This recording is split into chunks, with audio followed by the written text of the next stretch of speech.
The next test I'll be completing is a Scaphoid-Lunate instability test along with the Watson test. A patient who comes into your clinic can present with the mechanism of injury of a fouche, fallen outstretched hand, or a patient who has osteoarthritis can have degradation of that ligament between the scaphoid and the lunate. So it's important to follow up these tests to assess. So first, I'll have Brianna in a neutral position. I'll find the scaphoid, come off of the styloid process, and the lunate. My index finger is on the scaphoid tubercle underneath on the palmar side. I am stabilizing the lunate, and I am going to apply a palmar glide to the scaphoid. I am assessing for the mobility as well as no mobility. I am then going to apply a dorsal glide in this position.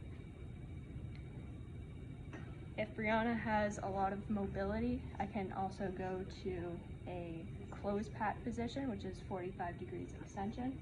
I'll put a wedge underneath to keep that extension. And I am in the same positioning, and I'm going to apply that palmar glide and dorsal glide.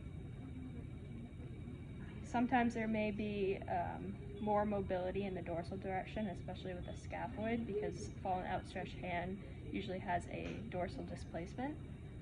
So then we can follow that up with a Watson test.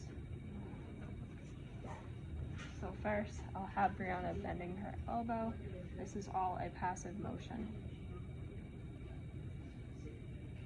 I will stabilize. I'll apply a dorsal glide to the scaphoid, and then I'll move the hand into an extension position and ulnar deviation. I'll then, while completing that dorsal glide to the scaphoid, complete radial deviation passively.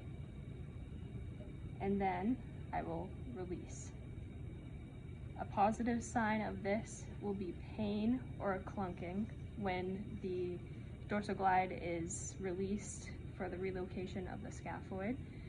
Typically, it should protrude into your hand while completing that radial deviation, but for patients with this instability, it will not. So by releasing that dorsal glide, it will be relocation of the scaphoid.